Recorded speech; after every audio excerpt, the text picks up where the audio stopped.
문재인 대통령이 일본을 향해 더 이상 막다른 길로 가지 말라고 경고 메시지를 던졌습니다. 굳은 표정으로 전례 없는 비상 상황이라는 말도 했습니다. 일본이 한국에 대한 수출 규제의 이유로 이번엔 사린가스를 들고 나왔습니다. 사린가스는 1995년 도쿄 지하철 테러에서 대규모 인명피해를 낸 독성 물질입니다. 유명 배우 강지환 씨가 평소 알던 여성들과 자택에서 술을 마신 뒤 성폭행한 혐의로 긴급 체포됐습니다. 피해 여성에게서 도와달라는 문자를 받은 친구가 112에 대신 신고했습니다. 고급 외제차로 경주를 하다 사고를 낸 운전자들이 불구속 상태로 재판에 넘겨졌지만 재판부가 법정 구속했습니다. 부상당한 피해자를 방치하고 도망쳤기 때문입니다. 네, 오늘 참석한 기업인들은 어떤 생각을 내놓았을까요? 외교적 타결 이외에 단기 해법은 없다는 것이 기업인들의 대체적인 의견이었습니다. 일본이 수출을 막은 소재들은 워낙 높은 기술력이 필요해서 단기간에 국산화가 어렵다는 것이죠. 이런 가운데 나흘째 일본에 머물며 해법 찾기에 나선 이재용 삼성전자 부회장은 오늘 참석하지 못했습니다. 이어서 홍유라 기자입니다. 오늘 청와대 간담회에는 불참한 총수를 대신해 윤북은 삼성전자 부회장과 황각규 롯데지주 부회장이 참석했습니다. 이재용 삼성전자 부회장은 7일 저녁부터 나흘째 일본에 머물고 있습니다. 상황이 워낙 긴박하다 보니 돌아오는 비행기 표도 끊지 않았다고 합니다. 매년 참석해온 정보통신과 미디어 기업 최고위급 행사인 미국 선밸리 컨퍼런스에도 가지 않은 채 일본 기업인들을 집중적으로 만나고 있는 겁니다. 이 부회장의 일본 일정을 두고 일본 TV 아사히에서 내일쯤 일본의 메가뱅크와 반도체 업체 등과 협의하기 위해 조정하고 있다고 보도했습니다. 이와 별도로 삼성전자는 일본의 주요 소재 공급사들 앞으로 편지를 보내 계속 안정적인 공급을 부탁한다고 요청했습니다. 역시 일본에 체류 중인 신동빈 롯데그룹 회장도 분주한 일정을 소화하고 있습니다. 롯데 관계자는 지금 금융권 관계자를 중심으로 면담을 진행하고 있다고 전했습니다. 우리 경제를 지탱해온 한일 경제협력 체계가 무너질 수 있다는 위기 속에서 기업들은 자체 인맥을 총동원해 돌파구를 찾고 있습니다. 채널A 뉴스 홍유라입니다. 네, 1995년 일본 독가스 지하철 테러 사건을 기억하십니까? 이때 사린이라는 독가스가 쓰였죠. 일본이 이번 경제 보복의 이유로 이 사린가스를 거론했습니다. 한국이 뭔가 치명적인 잘못을 저지르는 것처럼 보일 수 있는데요. 이번에도 구체적인 근거는 제시하지 않았습니다. 도쿄에서 김범석 특파원입니다. 일본 정부가 한국에 대한 수출 규제 이유로 사린가스를 지목했습니다. 일본산 에칭가스가 사린가스로 전용될 경우 안전보장에 문제를 일으킬 수 있다는 겁니다.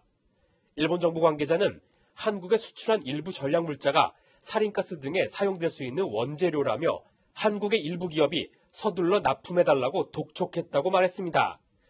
사린가스는 지난 1995년 오음진리교가 도쿄 지하철 테러 사건 때 살포했던 독가스입니다.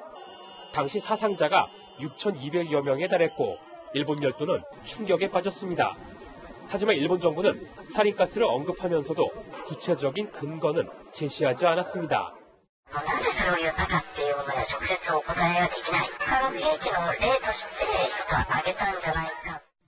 그러면서 수출 규제 조치의 이유로 안전 보장을 강조하고 있습니다. 今回措置は WTO で認められている安全保障上のための輸出管理制度の適切な運用に必要な見直しであり 전문가들은 이와 관련해 일본인들의 트라우마를 자극하기 위한 의도적 언급이라고 말합니다. 독가스 등등 한국의 그 관리가 충분치 않았다고 하는 걸 이유로 드는 것은 대단히 설득력이 떨어지고 논리도 매우 약하다고 생각이 됩니다. 한 외교소식통은 일본이 국제사회에서 한국은 믿을 수 없는 나라라는 점을 강조하기 위해 의도적으로 이미지에 타격을 주고 있다고 강조했습니다. 도쿄에서 채널A 뉴스 김범석입니다. 네, 이런 가운데 일본의 한 언론 매체는 무기로 사용될 수 있는 한국의 전략 물자들이 제3국으로 밀수출됐다고 보도했습니다. 그 건수가 156건이나 된다고 강조했는데 의도가 깔린 보도라는 지적이 나옵니다. 이어서 유승진 기자입니다. 일본 후지TV가 한국에서 지난 4년간 무기로 전용될 수 있는 전략물자 밀수출이 156건이나 적발됐다고 보도했습니다. 대량 살상무기 등에 쓰일 수 있는 전략물자 밀수출이 많았다는 점을 부각한 겁니다. 김정남 암살 당시 쓰였던 신경작용제 VX의 원료 물질은 말레이시아로, 일본이 수출을 규제한 불화수소는 아랍에미리트로 흘러들어갔다고 설명했습니다. 유엔 안보리 패널이었던 한 일본 전문가는 이런 정보로 볼 때 한국을 백색 국가로 대우하기 어렵다고 주장했습니다. 한국의 수출 관리가 미흡한 만큼 일본 정부가 수출을 규제하는 게 당연하다는 논리입니다. 하지만 우리 정부는 일본이 무리한 주장을 펴고 있다고 반박했습니다. 전략물자 밀수출을 적발한 것은 그만큼 전략물자를 투명하게 활용하고 있다는 의미라는 겁니다. 전략물자를 잘 관리하는 나라일수록 세부 건수와 사례를 알리는데 일본이 오히려 적발 건수를 공개하지 않고 있다고 맞섰습니다. 또 그간 적발된 것은 모두 한국산 제품으로 외국 제품이 우리나라를 통해 제3국으로 밀수출된 사례는 없었다고 강조했습니다. 이번 후지TV가 보도한 자료는 조원진 우리 공화당 의원이 지난 5월 산업부에서 받아 국내 언론에 공개한 내용입니다. 일본이 수출한 소재가 북한으로 유출됐다는 뚜렷한 근거도 없는데 이미 2달 전 국내 언론에 나온 내용을 일본이 의도를 갖고 공론화하려는 게 아니냐는 비판이 나옵니다. 채널A 뉴스 유승준입니다. 다음 소식입니다. 배우 강지환 씨가 성폭행 혐의로 긴급 체포됐습니다. 자신의 집에서 함께 술을 마신 여성 2명을 성폭행하고 투행한 혐의입니다. 강 씨는 술에 취해 기억이 나지 않는다고 진술했습니다. 먼저 신선미 기자입니다. 경찰 차량과 승합차가 잇따라 고급 주택단지에 들어섭니다. 차량들은 1시간 반 넘게 지나서야 단지를 빠져나갔습니다. 당시 차량 안에는 배우 강지환 씨가 타고 있었습니다. 성폭행 혐의로 경찰에 긴급 체포된 겁니다. 강 씨는 자신의 집에서 여성 2명과 함께 술을 마신 뒤 잠자고 있는 여성 1명을 성폭행하고 다른 1명을 추행한 혐의를 받고 있습니다. 저녁에 8시 됐는데 저 여불이 켜지고 있었어. 밤에 있었어. 내가 불 켜는 거 봤어. 피해 여성들은 평소 강 씨와 알고 지낸 사이로 회식을 한 뒤 강 씨 집에서 2차 술자리를 가진 것으로 확인됐습니다. 피해 여성들은 경찰 조사에서 술을 마신 뒤 잠을 자고 있는데 강 씨가 성폭행을 시도했다고 말한 것으로 알려졌습니다. 경찰 관계자는 당시 상황에 대한 피해 여성 2명의 진술이 일치한다고 밝혔습니다. 경찰은 여성들을 상대로 성폭행 피해 여부 확인을 위한 검사를 진행했습니다. 하지만 강 씨는 술에 취해 기억이 나지 않는다는 입장을 고수하고 있는 것으로 알려졌습니다. 경찰은 추가 조사를 벌인 뒤 구속영장을 신청하는 방안을 검토하기로 했습니다. 채널A 뉴스 신선미입니다. 강지원 씨의 집에서 피해를 당한 여성은 친구에게 문자 메시지를 보내 도움을 요청했습니다. 경찰에는 피해자가 감금됐을지도 모른다는 신고가 들어왔습니다. 당시 긴박했던 상황을 박정서 기자가 정리했습니다.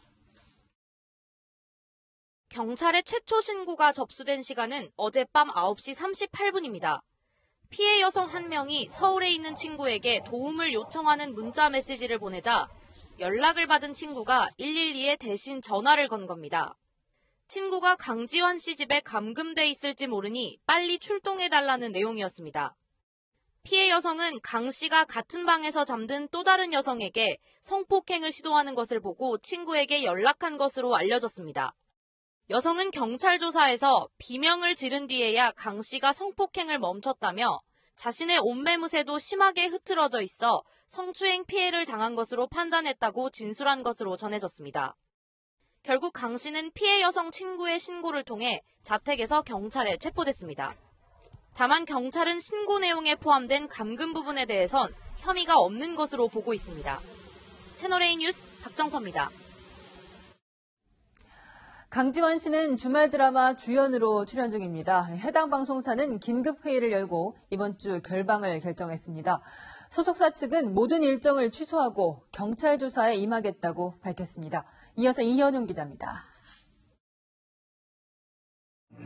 우리 같은 사람들은 원래 좀 비겁해.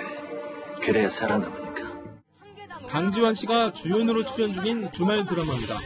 총 29작으로 10회 방송분이 남은 상황에서 비상이 걸렸습니다. 해당 방송사는 이번 주말 결방을 결정하고 제작사 측과 출연진 교체를 논의 중입니다.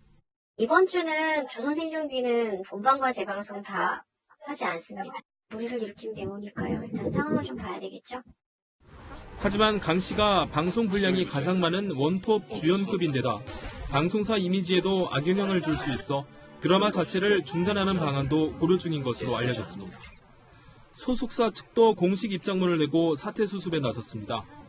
배우 관리를 철저히 하지 못한 점에 책임을 통감한다며 강 씨의 향후 모든 일정을 취소하고 경찰 조사에 성실히 임하겠다고 밝혔습니다. 지난 2002년 뮤지컬 로키호러 쇼로 데뷔한 강 씨는 영화 7급 공무원과 차영사를 비롯한 다양한 작품을 통해 스크린과 안방극장을 넘나들며 이름을 알렸습니다. 특히 깔끔하고 바른 이미지로 대중들의 사랑을 받아왔습니다. 하지만 성폭행 피의자로 수사를 받게 되면서 향후 활동에 제동이 걸릴 것으로 보입니다. 채널A 뉴스 이현용입니다. 네, 영화 배우 김혜수 씨의 어머니가 13억 원이 넘는 돈을 빌린 뒤 갚지 않아 논란입니다. 김혜수 씨는 어머니와는 8년 전에 관계를 끊었다고 선을 그었습니다. 박수유 기자입니다. 영화배우 김혜수 씨의 어머니가 지인들로부터 빌린 돈을 수년째 갚지 않아 논란이 일고 있습니다. 한 라디오 방송은 오늘 김 씨의 어머니가 지난 2011년 8명으로부터 모두 13억 5천만 원을 빌렸으나 갚지 않았다고 보도했습니다. 당시 피해자들은 배우 김혜수 씨의 이름을 믿고 돈을 빌려준 것으로 전해졌습니다. 현직 국회의원도 2억 5천만 원을 못 받고 있는데 현직인 관계로 소송을 하지 못하고 있는 걸로 알려졌습니다. 김혜수 씨는 자신은 빚을 갚을 책임이 없다고 선을 그었습니다. 김혜수 씨는 법률 대리인을 통해 어머니가 벌인 일과 관련해 내용을 전혀 알지 못하고 이익을 얻은 적도 없는데 변제 책임을 떠안아왔다며 8년 가까이 연락이 끊긴 어머니가 혼자 행한 일들을 알 수 없다고 입장을 밝혔습니다. 김혜수 씨는 본인의 명의를 도용하여 벌어지는 문제에 단호하게 대처하겠다고 밝혔습니다. 채널A 뉴스 박수유입니다. 네, 술에 취한 채 고속도로 한복판에 승용차를 세우고 내렸다가 차에 치여 숨진 여배우 사건 기억하시죠? 경찰은 사고 현장에 있었던 여배우의 남편에게 아내의 음주운전을 방조한 혐의가 있다고 결론 내렸습니다. 안보경 기자가 단독 보도합니다.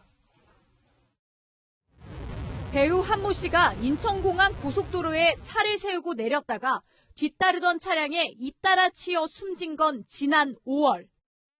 한 씨를 부검한 결과 사고 당시 면허 취소 수준의 만취 상태였던 사실이 드러났습니다. 한 씨는 운전대를 잡기 전 남편 그리고 지인 등과 인천 영종도의 횟집에서 술을 마셨습니다. 처음에 두 분이 왔다가 나중에 그분이 와서 합동을 했어요. 경찰은 한 씨가 운전한 차량에 동승했던 남편이 아내의 음주운전을 방조했다고 봤습니다.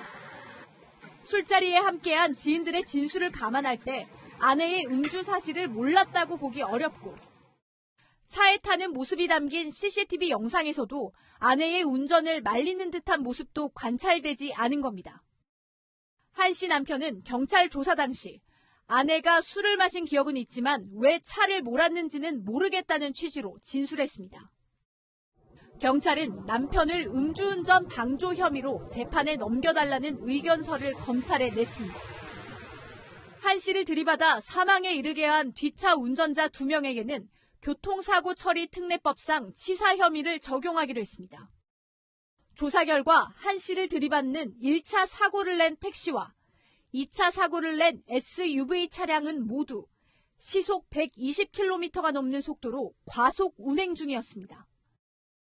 검찰은 경찰 의견서 등을 검토해 사건 송치 시점 등을 정할 계획입니다. 채널A 뉴스 안보겸입니다. 서울 도심에서 외제차 경주를 하다 사고를 낸 20대들이 실형을 선고받고 법정 구속됐습니다. 피해자들과 합의하고 불구속 수사를 받았는데 법원이 폭력 운전에 대한 이례적인 엄벌을 내린 겁니다. 우현기 기자입니다. 신호등을 무시한 채 교차로에 들어서고 건널목을 지나던 보행자도 아찔하게 스쳐 지나갑니다. 중앙선까지 넘나들며 고개 운전을 한 차량의 최고 주행 속도는 시속 177km. 한낮 서울 도심에서 검은색 머스탱과 흰색 벤츠 차량이 폭주를 벌인 겁니다. 난 사고 내고 갈 거야. 난 신호 절대 안 지킬 거야. 1분 만에 광란의 질주는 끝납니다. 앞서가던 차량이 중앙분리대에 이어 뒷차와 부딪힌 뒤 가로수를 덮쳤고 뒷차는 화물차를 들이받았기 때문입니다. 수사기관은 자진 출석한 20대 운전자 2명을 불구속 상태로 재판에 넘겼습니다. 하지만 법원의 판단은 법정 구속이었습니다. 자신들의 차량만이 아니라 다친 화물차 운전자까지 내버려둔 채 도망가 죄질이 나빴다는 겁니다. 무분별한 행동으로 심각한 위험을 초래했다는 점도 고려해 판단했습니다. 피고인들은 초범이고 피해자들과 모두 합의가 되었지만 폭력적으로 운전을 하는 사람들에 대해서 경종으로 울리기 위한 엄중한 판결이라고. 1심에서 징역 10개월의 실형을 선고받은 2명은 판결 하루 만에 항소장을 제출했습니다. 채널A 뉴스 우현기입니다. 우울증을 앓던 60대 가장이 아내와 딸에게 흉기를 휘둘러 숨지게 했습니다. 범행 당시 남성은 환각 증세를 보인 것으로 드러났습니다. 김태형 기자입니다. 집 현관문에 노란색 출입 통제선이 붙었습니다. 이곳에서 60살 이모 씨가 아내와 딸을 살해한 건 지난 7일 아침 8시. 잠자고 있던 아내를 흉기로 수차례 찔러 숨지게 한 뒤 이를 말리던 딸도 살해했습니다. 범행은 이틀 뒤 아내 친구가 아내와 연락이 안 된다며 집을 찾아오면서 드러났습니다. 이 씨는 범행 후 화장실에 숨어 있다 직접 문을 열어준 것으로 알려졌습니다. 경찰 조사에서 이 씨는 아내와 딸이 다른 남자와 외도를 하고 있다는 환각에 시달렸다고 말했습니다. 소리가 들렸다. 남자가 왔던 것 같다. 근데 실제로 내가 확인한 바는 없다. 그런 일들이거든요. 이 씨는 지난 2011년 우울증 진단을 받아 2달간 치료를 받았고 범행 보름 전에도 불면증을 호소하며 병원에서 약을 처방받았습니다. 최근 회사를 그만둔 뒤 가족들과 다툼도 잦았던 것으로 알려졌습니다. 올라가서 치료하고 약을 먹어야 만난 게 힘들어요. 그래서 싸움이 붙어가지고. 경찰은 이 씨에 대해 구속영장을 신청하고 우울증이 범행과 얼마나 연관이 있는지 조사할 방침입니다. 채널A 뉴스 김태형입니다. 전 남편 살해 사건 고유정 소식입니다. 지난달 말 경찰이 전 남편의 시신을 찾기 위해 제주 쓰레기 매립장을 대대적으로 수색했죠. 당시 발견된 뼈는 또 동물뼈로 확인됐습니다. 이상은 기자입니다. 빗속에 우의를 입은 사람들이 시위에 나섰습니다. 시신을 찾아내라!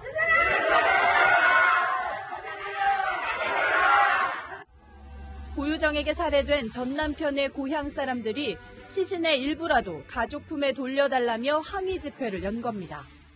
어디 있는 거냐? 어디든 좋으니 너의 일부라도 찾을 수 있게 제발 나타나 줬으면 좋겠다.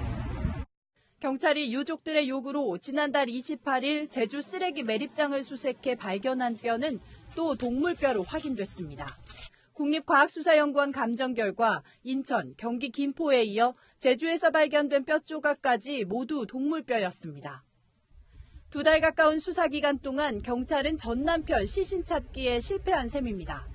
피해자 동생은 장례를 치르지 못하는 현실이 버겁다며 제주에서 발견된 뼈 조각이 동물뼈로 판정돼 눈앞이 깜깜하고 괴롭다고 심경을 밝혔습니다. 오는 15일부터 시작되는 고유정 재판은 피해자 시신 없이 진행될 가능성이 높아졌습니다. 고유정의 의붓아들 사망 사건을 수사 중인 충북경찰은 고유정과 현 남편의 대질 조사 방침을 통보하고 날짜를 조율하고 있습니다. 숨진 의붓아들을 놓고 두 사람의 엇갈린 주장 속에 수사의 실마리를 찾을 수 있을지 주목됩니다. 채널A 뉴스 이상현입니다.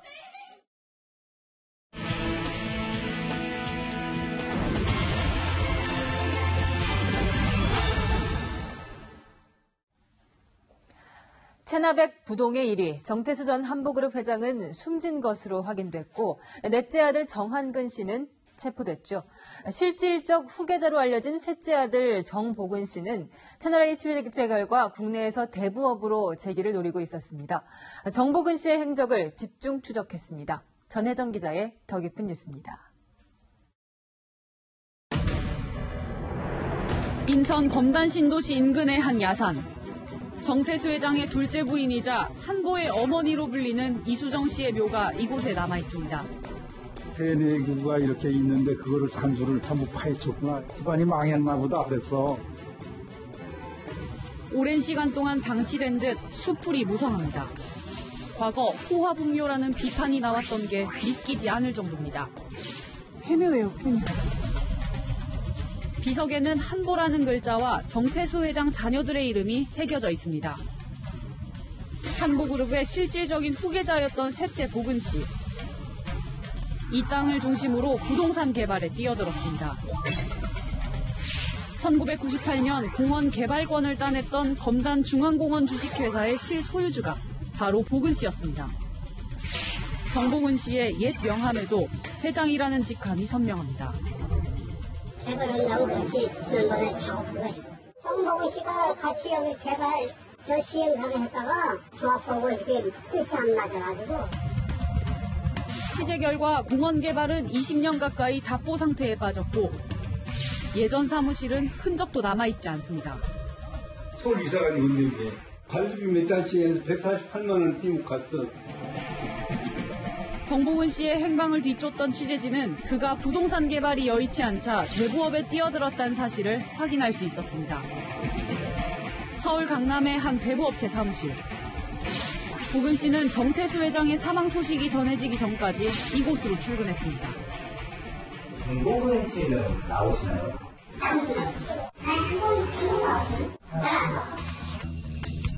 내부에 들어서자 정태수 회장의 사진이 눈에 들어옵니다. 옛날 건데 이게 뭐 자기 아버지 거도 여기 가서 여기 가서. 아, 이게 정태수 회장님 사진이구나. 은마상가, 검단 중앙공원 등 과거에 추진했던 부동산 사업과 관련한 자료들도 고스란히 남아 있습니다. 640억 원이 넘는 고액 세금 체납자로 자기 이름으로는 사업을 하기 어려웠던 보근 씨가 차명을 동원한 것으로 보입니다. 실제로 이 대부업체 등기엔 낯선 이름이 등장합니다. 바로 정보근 씨의 딸입니다. 보근 씨의 딸은 자신과는 무관한 일이라고 주장합니다. 시장님, 제가 지금 저한테서 얻으실 수 있는 건 없어요. 죄송하지만 제가 진짜 몰라서. 이 대부업체의 설립자는 과거 한보그룹의 관계자. 현 대표인 이모 씨 또한 검단 중앙공원 개발을 함께 추진했던 보근 씨의 측근이었습니다.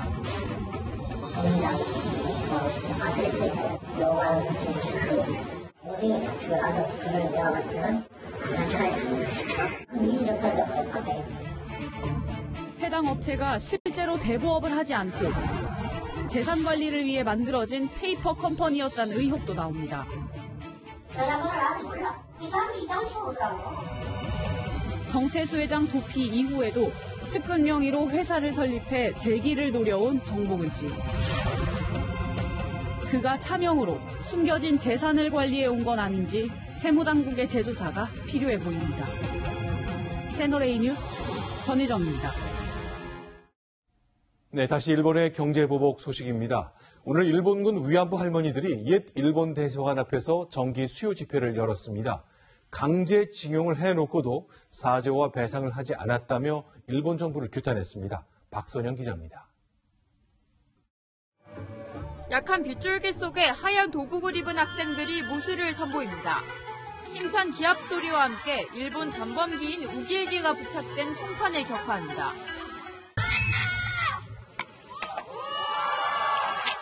일본의 수출 규제리 처음 열린 수요 집회. 초등학생부터 직장인까지 400명이 일본의 경제보복을 규탄하는 목소리를 높였습니다. 사죄 없이 경제보복 들이미는 일본 정부 규탄한다! 규탄한다! 규탄한다! 위안부 피해자인 93살 이옥선 할머니는 공식 사죄와 법적 배상 없는 일본에 대해 분노합니다. 어제 밤에 아베가 말하는 거 들어보니까 우리 한국을 없애기고 정책을 압박하는 거예요. 집회 참가자들도 식민 범죄에 대한 사죄 없이 경제보복 조치를 앞세우는 일본 정부의 행동은 후안무치의 전형이라고 비난합니다.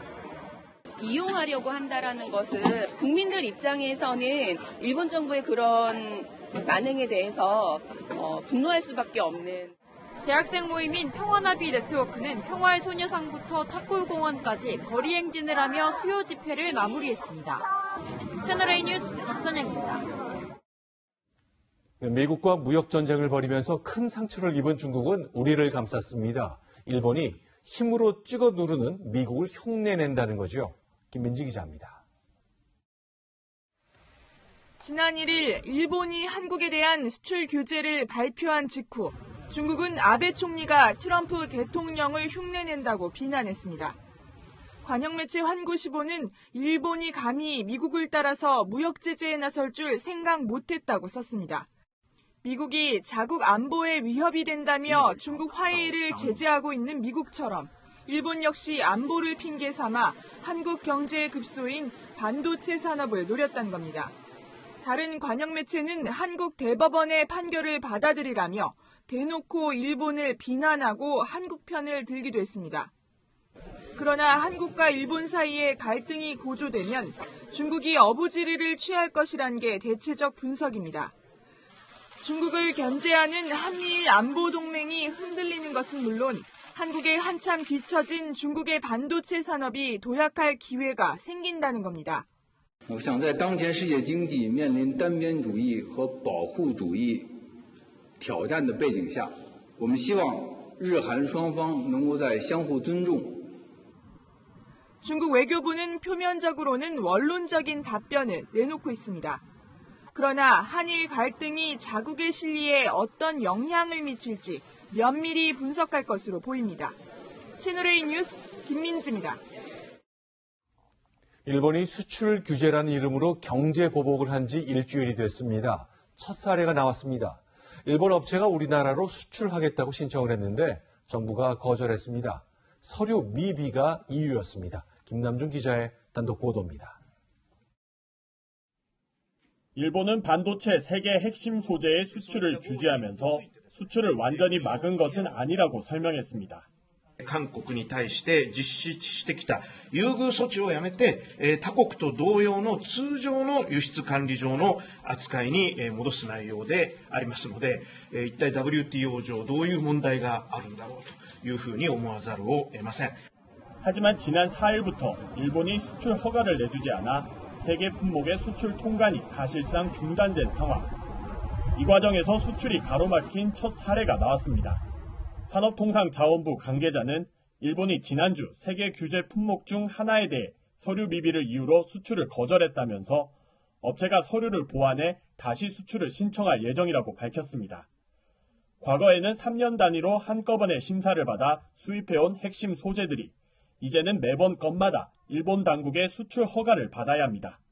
일본 정부가 서류 보완 등을 이유로 절차를 지연시키면 최대 90일까지 걸릴 수 있습니다. 정부는 다만 일본이 요구한 서류 보완이 우리 업계가 할 수 없는 수준은 아니라고 밝혔습니다. 채널A 뉴스 김남준입니다. 네, 오늘 국회에서는 대정부 질문이 있었습니다. 여야를 막론하고 우리 정부의 대책이 무엇인지를 물었는데 이낙연 국무총리는 피가 마를 정도로 고민 중이라고 답했습니다. 황아람 기자입니다. 여야 의원들은 일본의 경제보복 조치에 대한 대응책이 무엇이냐고 따졌습니다. 이제 1조 원을 투입한다고 해서 어느 세월에 소재 개발이 가능하겠습니까? 일본과의 관계에 있어서 절대 빠질 수 없는 나라가 미국인데요. 미국의 중재 역할을 요청하신 적이 있으신지? 하지만 뾰족한 해법이 담긴 답변은 없었습니다. 대비가 완벽한 것은 아닙니다. 그리고 최근에도 피가 마를 정도로 고민하면서 구체적인 것은 공개하기 어렵습니다만은 다방면으로 노력하고 있다 이 말씀을 드리고요. 김상조 대통령 정책실장이 일본의 보복 리스트를 알고 있다고 한 발언도 도마에 올랐습니다. 경제보복이 있을 때 100개의 롱리스트를 가지고 있다. 그중에 가장 아픈 첫 번째, 두 번째, 세 번째 품목이다. 롱리스트 잘 알고 계십니까? 어떤 것을 김 실장이 얘기했는지 알고 있습니다만은 정책실장으로서 너무 많은 말을 하고 있구나 이렇게 해서 판단했습니다. 채널A 뉴스 황아람입니다. 한일 갈등이 문화계로까지 번질 기세입니다. 독립군을 다룬 우리 영화 봉오동 전투에 일본 배우가 출연하자 일본 언론이 매국노라는 표현을 사용했습니다. 염정원 기자입니다. 우리가 최종적으로 가야 될 이 봉오동이라는 데는 이게 지원이 없다면은 그대로 우리 무덤대 같다. 다음 달 개봉 예정인 영화 봉오동 전투입니다. 일제강점기 독립군이 일본군에 맞서 크게 승리했던 봉오동 전투를 배경으로 제작비 155억 원을 들인 대작입니다. 그런데 이 영화에 일본에서 인지도가 높은 배우 키타무라 카즈키가 출연한 것을 두고 일본 내에서 논란이 되고 있습니다.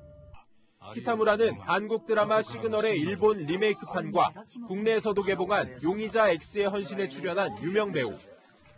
독립군을 토벌하는 일본군 장교 역할을 맡았습니다. 우익 성향의 일본 주간지 슈칸 신초는 한 연예 기자의 말을 인용해 반일 영화에 출연했기 때문에 매국노라고 비난받을 수 있다고 보도했습니다. 그러면서 영화의 배경인 봉오동 전투가 한국의 주장일 뿐이라며 역사적 사실을 폄하하기도 했습니다. 키타무라는 일본인으로서 영화의 배경이 불편할 수 있지만 영화의 진정성과 작품성을 보고 출연을 결심한 것으로 알려졌습니다. 한일 무역 갈등이 고조되면서 문화계로도 불똥이 튈 조짐을 보이고 있습니다. 채널A 뉴스 염정원입니다. 남편에게 잔혹하게 폭행당한 베트남 이주 여성은 이혼을 하더라도 한국에 남고 싶어 합니다. 기존에는 쉽지 않은 일이었는데 대법원이 전향적인 판결을 냈습니다. 최주현 기자입니다. 한국인 남편에게 3시간 동안 폭행을 당한 베트남 이주 여성 A씨.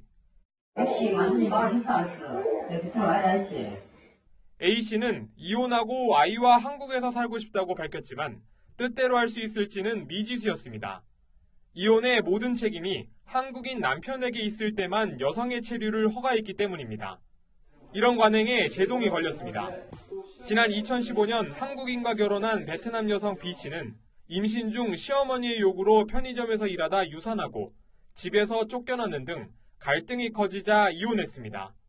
이후 체류 기간을 연장해달라고 요구했지만 1, 2심 법원이 B씨에게 이혼의 책임이 전혀 없다고 볼 수는 없다고 판단해 추방 위기에 놓였습니다. 하지만 대법원은 남편에게 모든 책임이 아니라 주된 책임이 있다면 이주 여성의 체류를 허가해야 한다고 판결했습니다. 아무래도 전적인 귀책 사유를 입증했었어야 됐기 때문에 그런 부분에 분명히 어려움이 있었죠. 결혼 이주 여성이 좀 더 부당한 대우에 대해서 좀 더 수월하게. 남편의 부당한 대우로 이혼하고도 당장 쫓겨날 위기에 놓인 이주 여성이 국내 터전을 마련할 수 있도록 길을 열어준 겁니다. 채널A 뉴스 최주현입니다. 유명 앵커의 불법 촬영 사건으로 몰카 범죄에 대한 경각심이 높아지고 있습니다. 휴대전화로 여성의 신체를 불법 촬영하는 이런 범죄, 사진보다 동영상이 2배 가까이 많았습니다. 네, 이렇게 촬영음이 들킬까봐 등의 이유입니다. 권솔 기자입니다.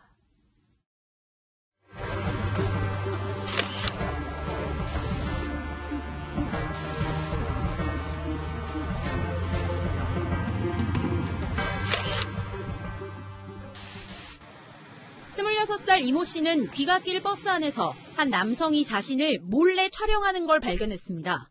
미니스커트를 입고 있었고 30대 남성으로 보이는 한 사람이 카메라를 너무나도 저랑 제 친구 다리 쪽 방향으로 고정을 하고 있었고 두려움은 점점 커졌습니다. 제일 먼저 걱정됐던 게 당연히 육보고요. 일상 속에서 쉽게 쓰는 대중교통이기 때문에 여기에다가 트라우마를 갖고 카메라를 이용한 불법 촬영 범죄의 절반가량이 지하철에서 벌어졌습니다. 동영상 불법 촬영이 사진보다 2배 가까이 많은데 주로 20, 30대 여성이 표적이었습니다. 동영상 촬영 버튼을 먼저 눌러놓고 재생되는 상태에서 계속 촬영을 하면 범행을 은폐할 수 있다는 심리가 반영이 된 것으로 보이고 불법 촬영의 절반 이상은 여성의 치마 속, 나체를 촬영하거나 화장실 안에서 불법 촬영하다가 처벌받은 사례가 뒤를 이었습니다. 하지만 신고나 소송에 나서지 못하는 피해자가 적지 않습니다. 이름이라든지 주소가 알려질 수 있다라는 두려움, 그리고 혹시 나한테 보복하러 찾아오진 않을까라는 두려움에 불법 촬영이 인정돼도 벌금형에 그치는 경우가 70%여서 처벌을 강화해야 한다는 지적이 끊이지 않고 있습니다. 채널A 뉴스 권솔입니다.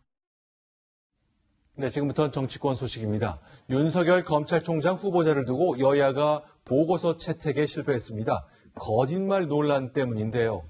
청와대는 결정적인 하자는 없었다면서 임명할 뜻을 내비쳤습니다. 강지혜 기자입니다. 윤석열 검찰총장 후보자에 대한 국회 인사청문 보고서 채택이 야당 반대로 불발됐습니다. 완벽한 거짓말 그리고 그 뻔뻔스러움을 온 국민이 지켜봤습니다. 이 정권 그리고 여당은 무슨 문제가 있느냐라는 식의 이런 대응을 하는 걸 보고 참으로 국민들이 억장이 무너집니다.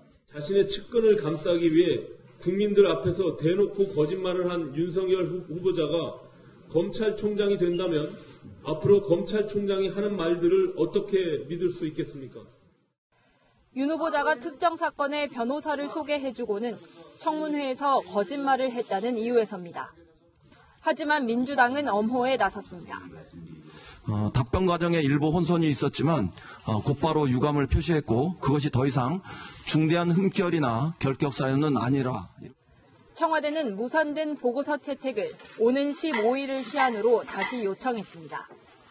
청와대 관계자는 위증 논란은 있었지만 법을 위반하는 등의 결정적 하자는 없었다고 평가했습니다. 청와대는 또다시 청문보고서 채택이 무산될 경우 윤 후보자 임명을 강행할 것으로 알려졌습니다. 임명을 강행한다면 문재인 정부에서 청문보고서 채택 없이 임명된 장관급 이상 고위공직자와 헌법재판관은 16명으로 늘어납니다. 채널A 뉴스 강지혜입니다. 네, 자유한국당은 몇 달 전 동물국회 때 있었던 몸싸움 때문에 수십 명의 소속 의원이 수사를 받아야 합니다. 하지만 출석 요구에 불응해왔죠. 수사 압박을 위해서 민주당과 정의당이 나섰습니다. 이동훈 기자입니다.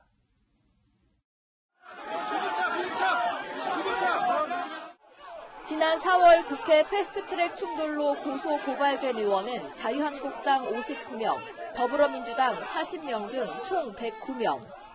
자유한국당 엄용수, 이양수, 여상규, 정가균 의원이 동료 의원을 감금한 혐의로 지난 4일까지 경찰 출석을 통보받았지만 응하지 않았습니다.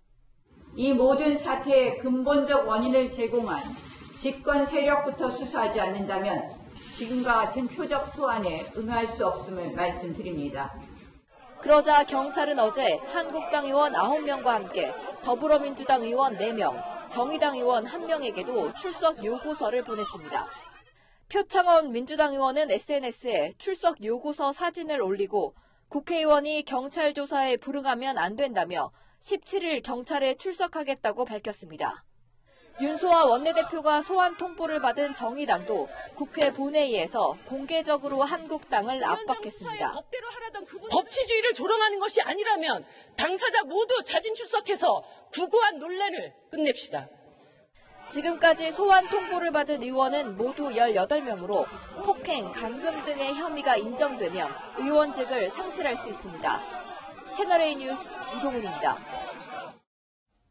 네, 10달 동안 공석이던 한국가스공사 사장이 오늘 취임했습니다. 그런데 올 봄에 사장 후보자를 2명으로 압축해놓고도 없던 일로 한 뒤에 처음부터 다시 작업했던 사실이 확인됐습니다.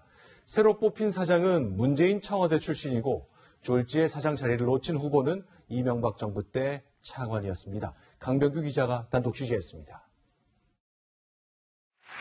최이봉 전 대통령 산업정책비서관이 오늘 한국가스공사 사장으로 취임했습니다. 정승일 전 사장이 산업통상자원부 차관으로 발탁된 뒤 10개월 만인데 두 차례나 사장 공모를 했습니다. 지난해 11월 첫 사장 공모 때 임원추천위원회는 최종 후보 2명을 선정했습니다. 서류 전형과 면접에서 조석 전 한국수력원자력 사장이 가장 높은 점수를 받았습니다. 공익성과 전문성 분야에서도 좋은 역량평가를 받아 임명이 점쳐졌습니다. 하지만 주무부처인 산업통상자원부는 돌연 백지화하고 재공모를 실시했습니다. 임명권자는 VIP시잖아요. 임명권자 쪽에서 일단은 재공모 하면 예 알겠습니다 해서 다시 절차를 진행하는 거예요. 청와대는 구체적인 인선 과정에 대해서는 모른다고 설명했습니다. 조 전 사장은 채널A와의 통화에서 자세한 절차는 모르지만 결격 사유는 없었다고 밝혔습니다. 조 전 사장은 보수 정권에서 지식경제부 차관과 한수원 사장을 지냈습니다. 1차에서 최고 점수를 받은 인사를 합리적인 이유도 없이 탈락시키고 재공모를 한 것은 더욱더 큰 잘못입니다. 결국 지난 4월 재공모가 진행됐고 노무현 문재인 정부 청와대 출신 최희봉 사장이 낙점됐습니다. 최 사장이 청와대를 나온 지 6개월 뒤로 공직자의 재취업 금지 기간이 끝난 시점입니다. 채널A 뉴스 강병규입니다. 스스로 알아서 움직이는 자율주행차 상용화를 앞두고 있죠. 대학생들이 만든 자율주행차 레이스가 열렸는데 성능은 어땠을까요? 김지환 기자입니다. 출발 신호와 함께 자동차가 힘차게 달려나갑니다. 구불구불한 곡선도로를 매끄럽게 지나가고 차량 사이도 요리조리 피해갑니다. 자세히 보니 운전석이 텅 비어 있습니다. 운전대도 스스로 움직입니다. 길이 2km짜리 코스를 2바퀴 완주해야 하는 이 대회에는 국내 대학교 12개 팀이 참가했습니다. 대회에 참가한 대학생들은 일반 자동차를 개조해서 자율주행차로 만들었는데요. 이렇게 각종 센서와 카메라가 달린 자동차는 스스로 주변 정보를 분석하기 때문에 운전자 없이도 도로를 달릴 수 있습니다. 보행자를 인식해 피해가고 응급 차량이 오면 도로를 양보하는 등 6가지 미션을 수행해야 합니다. 장애물과 부딪혀 견인되거나 갑자기 멈춰서는 등 웃지 못할 상황도 펼쳐집니다. 2바퀴를 8분 42초 만에 완주한 한국기술교육대학교가 우승을 차지했습니다. 지금 수준에 만족하지 말고 더 열심히 개발해서 더 빠르고 더 안전한 무인자동차를 만들도록 노력하겠습니다. 대학생들의 톡톡 튀는 아이디어는 자율주행 시대를 앞당기고 있습니다. 기술의 복잡도가 정말 대단합니다. 국내외 유수 대학들 그리고 다양한 스타트업 그리고 티어1 협력업체분들과 공동으로 협력을 하면서 자율주행차는 내년 본격 상용화돼 2025년까지 전 세계에 2,200만 대가 보급될 거란 전망이 나옵니다. 채널A 뉴스 김지환입니다. 이른바 불법 리베이트 사건에 연루된 혐의로 재판에 넘겨진 바른미래당 박선숙, 김수민 의원에게 대법원이 무죄를 확정했습니다. 두 의원은 2016년 20대 총선을 앞두고 디자인 업체를 통해 2억 원이 넘는 불법 정치 자금을 받은 혐의로 기소됐습니다. 무려 열흘 만에 내리는 장맛비, 시원하게 한번 쏟아졌으면 하셨죠. 하지만 이번 장맛비, 동쪽 지방으로만 힘이 쏠리겠습니다. 지금 이 시각 서울 등 서쪽 지방은 가랑비 수준의 약한 비만 오고 있습니다. 이번 장맛비는 동쪽과 서쪽 지방의 강수량 차이가 큽니다. 장마 전선이 동해상으로 북동진하고 있기 때문입니다. 이에 따라서 내일까지 강원 영동과 경상 해안에는 시간당 30mm의 강한 비가 집중될 텐데요.